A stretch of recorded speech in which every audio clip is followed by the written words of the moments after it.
Elinoff, Grossman & Scholl, which is a 60-lawyer firm in New York City, has spent the better part of the last year working on the crowdfunding provisions of the Jobs Act, along with most of the people on the panel, who I'll introduce in a moment. Crowdfunding, for those of you who don't know what it is going to be, for the first time, the online sale of securities through registered license portals with the SEC to raise money in small increments for early-stage companies. It's got a lot of rules and regulations that will be behind that broad concept, but that's what it is. It sounds relatively easy, straightforward, and innocent, and it's the reversal of 80 years of securities laws and my entire professional career. It's actually remarkable, and I think it's going to be powerful, and it's going to help a lot of the people in this room hopefully raise money and do some very interesting things.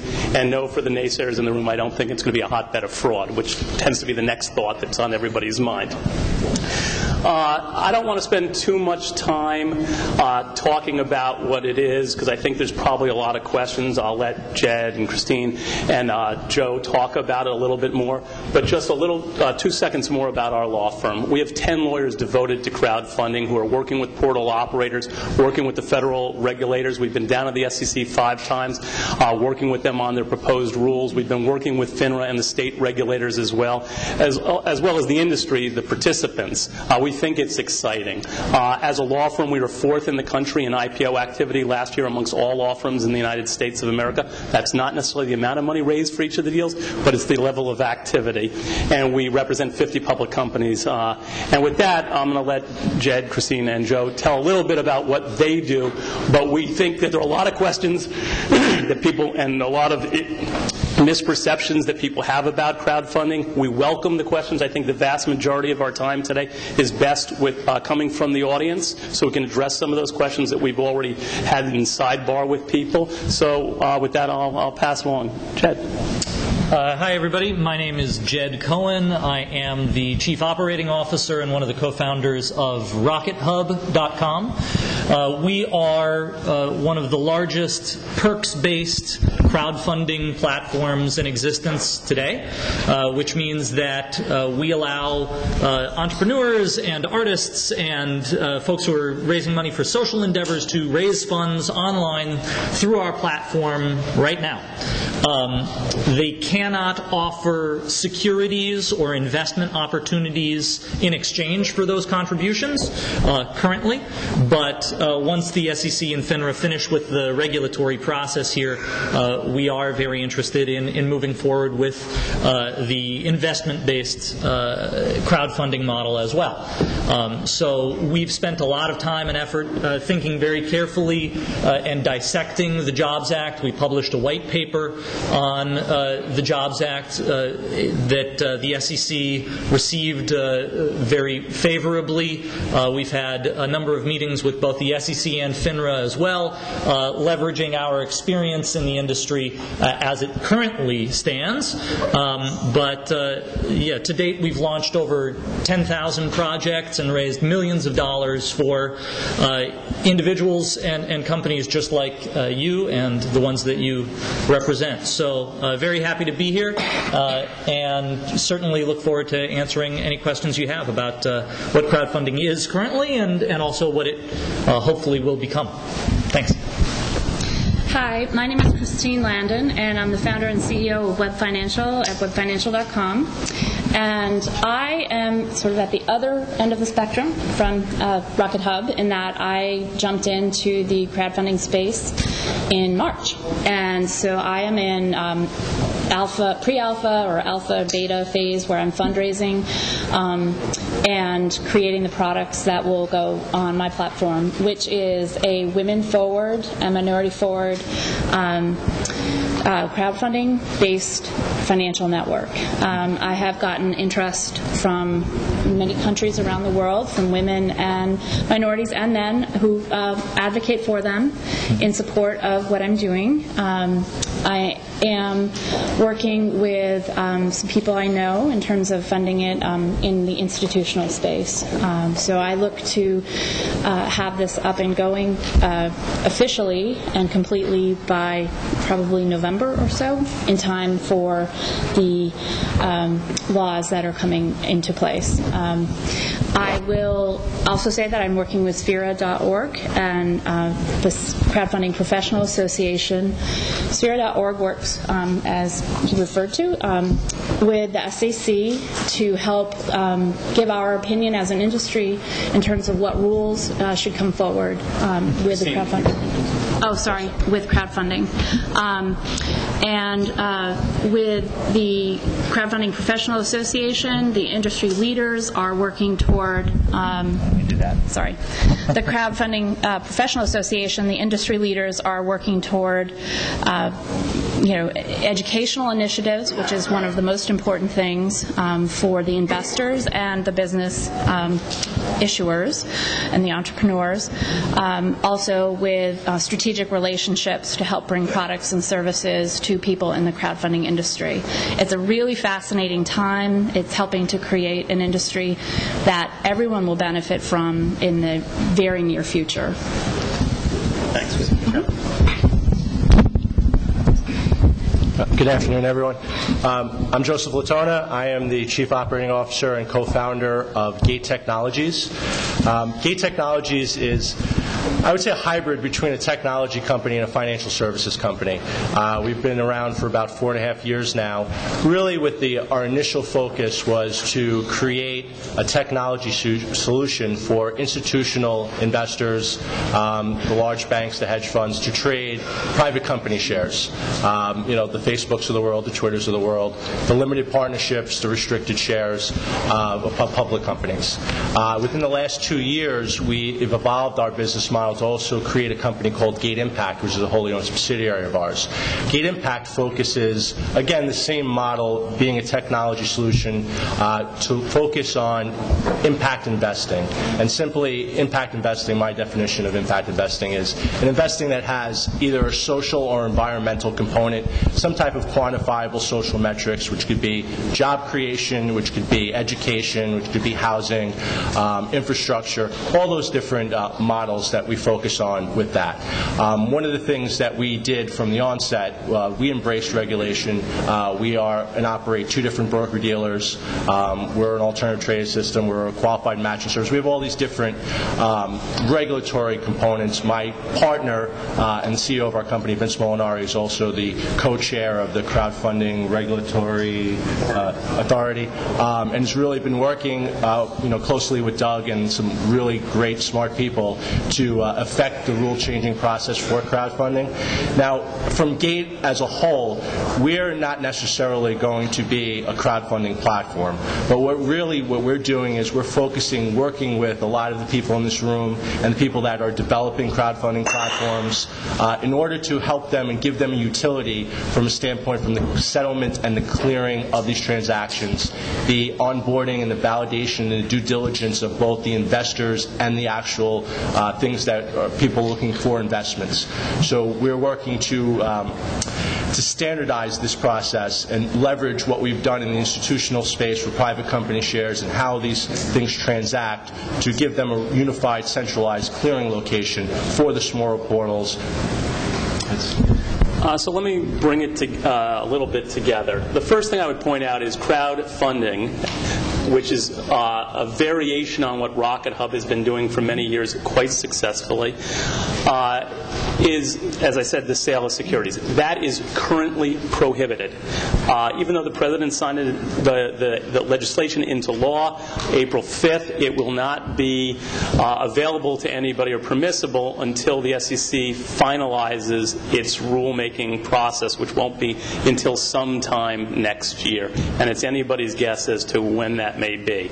90 days after April 5th, there was another provision under the Act called the lifting of the ban of general solicitation, which is not applicable to crowdfunding per se. It's a different provision that has a lot of applicability to venture financing, hedge fund financing as well. That is something that was the rules were supposed to be done 90 days after April 5th, and it looks now like it will be sometime around August 22nd when the SEC is having some meeting at that time that will hopefully give some clarification on that particular rule, which was actually a pretty straightforward rule, as opposed to crowdfunding, which is creating a whole new industry, and it's going to take more time. So I think that that distinction is important. This is not the lifting on the ban of general solicitation, and crowdfunding will not be permissible until sometime early next year.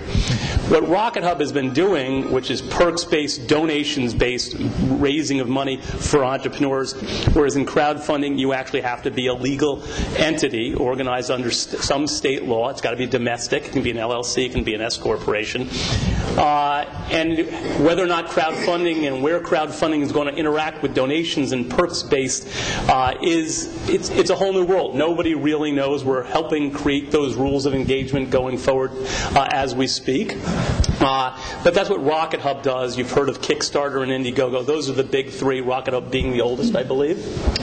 Nearly the oldest. I want to give them some extra credit. Thank you. What Joe is talking about is the backbone of how crowdfunding is going to operate, just like the securities industry itself. You need to raise money for that opportunity through a portal, which is a website, and then you have to hold the money in escrow. The portal can't hold the money. It's going to be a highly regulated new industry. So that money is going to be held in escrow, and then it's going to transfer to the company after they break escrow because they've satisfied the conditions for breaking escrow. And then there's going to be who owns the securities, which is going to be something that Gate Technology is also going to be recording. But what he was really talking about, which you see with Facebook pre-IPO or Groupon pre-IPO, is the private sale of securities that may not be done on a licensed portal unless it happens to also be an ATS, as the regulators call it, which is an alternate trading system, which I believe you guys are. And there you have it. So after a year, a crowdfunded opportunity securities may transfer, thus trade, which is why you need a platform, whether or not it ends up being Gate or Shares Post or Second Market. Different people are going to trade those securities on different platforms. So those are the series of conversations we're having. It's a new marketplace for privately placed securities of entrepreneurial companies. So with that, I'll open it up to questions because most people tend to have some knowledge of crowdfunding and are have their own take on it. And so I don't know in the audience if you're mostly entrepreneurs or investors, but questions. Otherwise, I'll just go on. That's not a threat. Craig? Maybe it is. Sorry, before you mentioned something about August 22nd or something. August 22nd, so the Title II of the Jobs Act is the lifting of the ban on general solicitation. It has been, up until now, presumed that you could not sell securities in the United States of America unless your securities were registered with the SEC, which is a whole registration statement process. The lifting on the ban is now going to allow entrepreneurs, hedge fund managers, private company owners to say, we are looking to raise money on NBC News or in the Wall Street Journal or social media, but even though you're allowed to make the offering available to everybody, you may only accept money, and this is the big part, only from accredited investors. Crowdfunding is largely focused on the non-accredited investment crowd. You make $200,000 a year or less, or you're worth $1 million exclusive of your house less. That's what crowdfunding is focused on. Title II is focused on accredited investors that make more than that amount of money. And if you're an entrepreneur, you may generally solicit investors and take in money from accredited investors. And that rule was supposed to be passed 90 days after April 5th, and now it's going to be August 22nd. And the issue that they're really grappling with, and I know we're here for crowdfunding, is do accredited investors have to self-certify their financials, or does the entrepreneur, issuer, have to third-party validate it on some level? And the industry is going for self-certification, which is what we've been doing for the last 50 years, and there are those who are angling for something different than that, like the regulators. In order to set up a crowdfunding platform, does the SEC require you to have a broker license or any kind of licensing? No, they're two different animals. You can be a broker-dealer that goes back to FINRA and tells them that you want to do crowdfunding, which is on a website. But you can be a licensed non-broker-dealer portal crowdfunding platform. Yeah, there's going to be serious regulation for licensed. He's looking into it. Essentially, the idea is that the Jobs Act, Title III of the Jobs Act, creates a new type of company that can offer securities to the general public.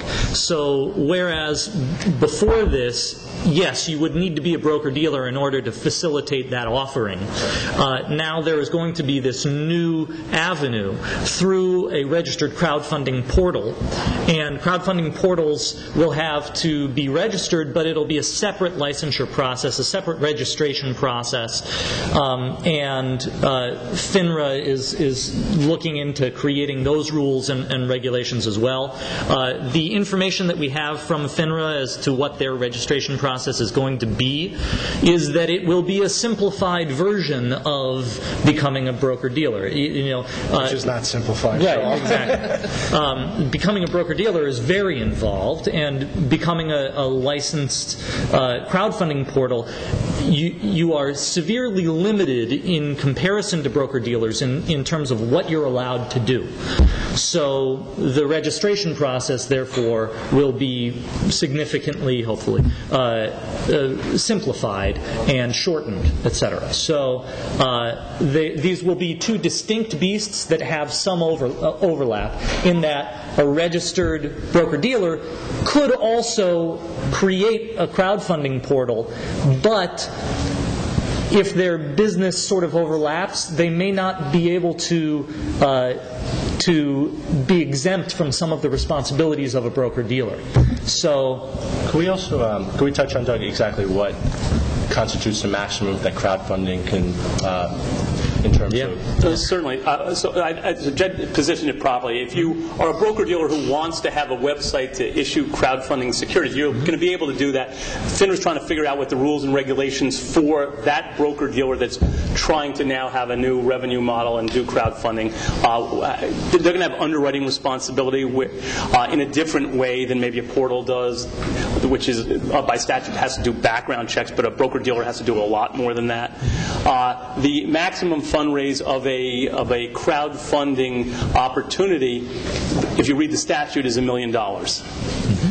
We believe that there may be some flexibility there, since we've spoken to the federal regulators and made the argument, right or wrong, that the legislation anticipated that it would be $1 million cap on non-accredited investors. I'm not saying we're going to prevail, but we've at least positioned with the regulators that accredited investors and institutions should be in addition to that. But then you get into a whole series of subtle, what are called integration issues that we have to deal with the regulators. So that's an issue. There are also caps on the amount that non-accredited investors can invest, percentage based on income or net worth, with maximum in any 1 year in all crowdfunding opportunities in order to protect non-accredited investors. And the number actually startles me a little bit, but $100,000. So that's a fair amount of money still to be able to deploy into crowdfunding opportunities. But one thing I want to add about right there, because Christine is here, is one of the things that's central to this legislation is education. It is absolutely required of crowdfunding portals to make sure that the registrants to those sites are taken through a process where they understand risks associated with early stage startup investing, crowdfunding specifically, as well as the particular opportunity that they have gone through in the portal to identify what the risks of that business model are, who the people are. There's full disclosure, not to the extent of an S1 or maybe even a full PPM, but there are statutory requirements as to what has to be disclosed to investors so they can understand what it is they're investing in. And Christine, you're focusing on that, right? Yes. In particular because historically women and minorities have not had the exposure to financial markets that men have had. I am focusing on the educational piece in terms of the content and quality and delivery of that, and also on funding the expense of the education, which is proving right out of the gate to be pretty substantial. So with working with the CFPA and Sphera, I have set up a process through which we'll be able to raise money to fund this as individual portals and through the professional association. It is a key concern of mine. So toward that end, I'm partnering with the university, which I will not name at this time, but we're meeting at the end of the month to finalize things, to develop a full-blown educational system, outreach through their women's entrepreneurship program, and it will be in general for everyone, but it's something that I and others are very mindful of and concerned about and really taking the initiative with. Great. Question in the back. Can you guys discuss from a business owner's perspective, governance, board seats, and shareholder relations with this many shareholders who are going to deal with? It's a great question. Honestly, it's undefined at this point. The Jobs Act specifically requires a minimum of annual communication with your new investors. So beyond that, the law doesn't speak to what will be, best practices. And then, of course, the other issue that people have expressed concern about is what if having this large number of investors now on your cap table complicates the possibility of follow-on investment from institutional investors or from angel investors. Does that make your investment into your company after a crowdfunding offering less attractive? And my feeling is that it ends up being a math problem, and if there are requirements that you have included in the issuance of those shares, so that you need votes and whatnot in order to approve a follow-on investment, then that's a math problem, and math problems can be solved. The details of those rights and whatnot, and the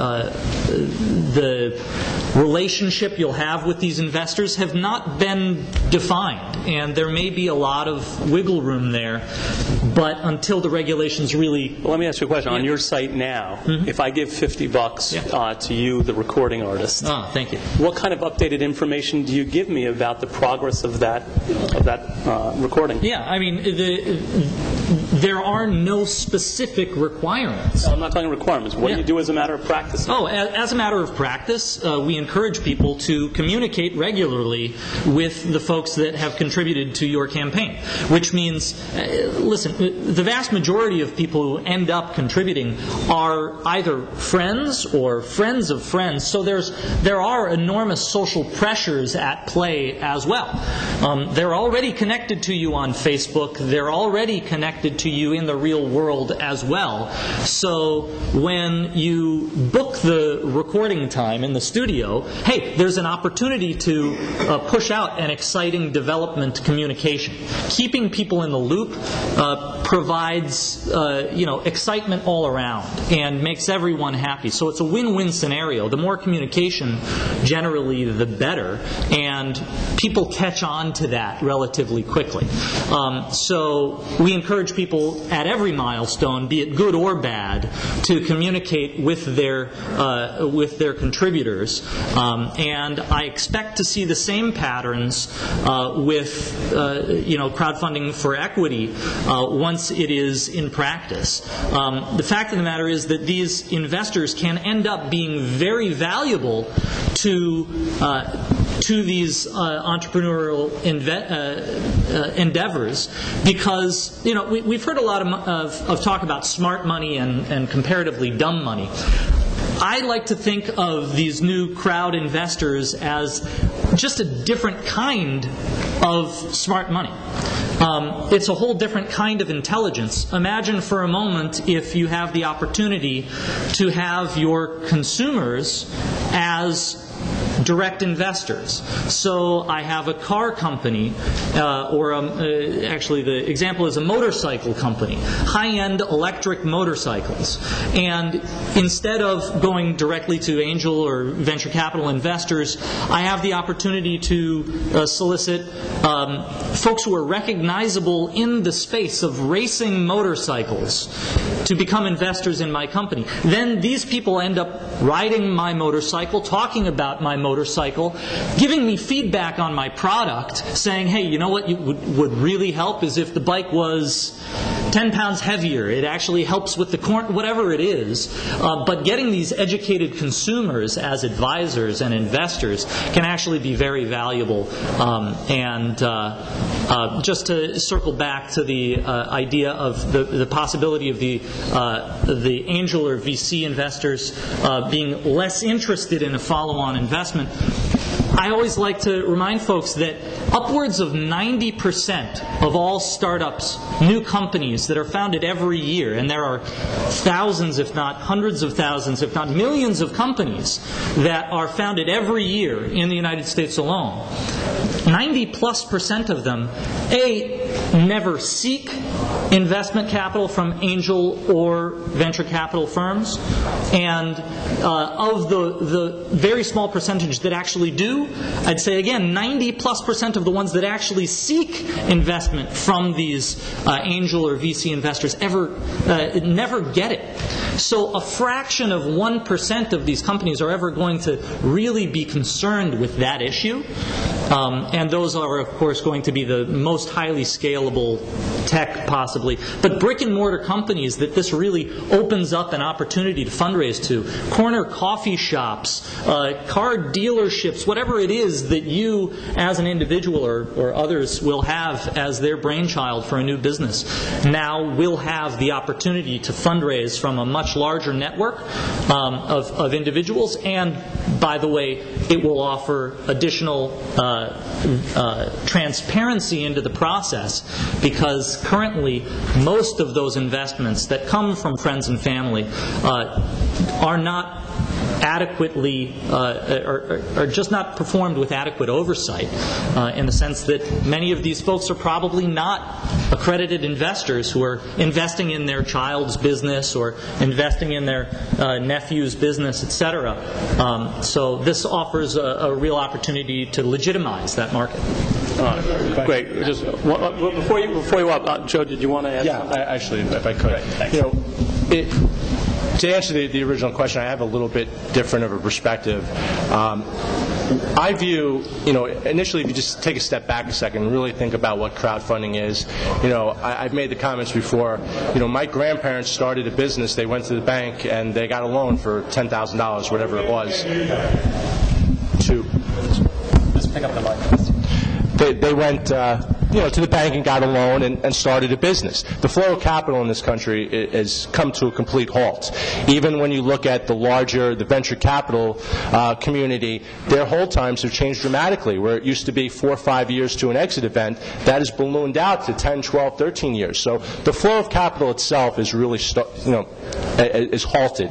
And when you start thinking about what my perspective as my company, when we look at crowdfunding, I almost look at that as a farm team. I look at it the minor leagues. Crowdfunding is going to enable the smaller companies to go out and raise that small amount of money to get started. Ultimately, if they're successful, you would think the natural progression is then they're going to go and raise larger amount of money to continually expand their business. So we've taken the position when the initial question in terms of reportability and accountability, we've taken the position that anyone we raise money for who utilizes our technology, our infrastructure, we require them to go through our standardized process. process of, I don't want to call it an S1, but our version of a filing. And that lists all the different parameters of what they're doing with their company, what they're raising money for, and how they're doing, to really prepare them, in essence, to continue down this road in this process as they graduate away from the crowdfunding community into the more looking at the institutional investors or the larger, angel-type investors, looking for that next round. One of the other things that we have done, which may or may not be the right thing, but we've taken the approach that anybody we raise money for, especially on our Gate Impact side, is you will have quantifiable reporting requirements. It may be quarterly, it may be semi-annually, but we're looking for two specific things. We're looking for what ultimately have you done with the money that you've given. All the investors that utilize our system that have made investments, they have a portfolio management tool so they can access company information directly from the company, and we require that that company provide social metrics. Have they created jobs? Have they done this? Have they done this? Now, that's a requirement. And then from the financial standpoint, we're requiring disclose what your revenue was. If it was nothing, okay, it was nothing, but you at least have to have that line of communication so that your investors and the people that are putting forth money have some knowledge of what's going on within their investment vehicle. Thanks, Joe.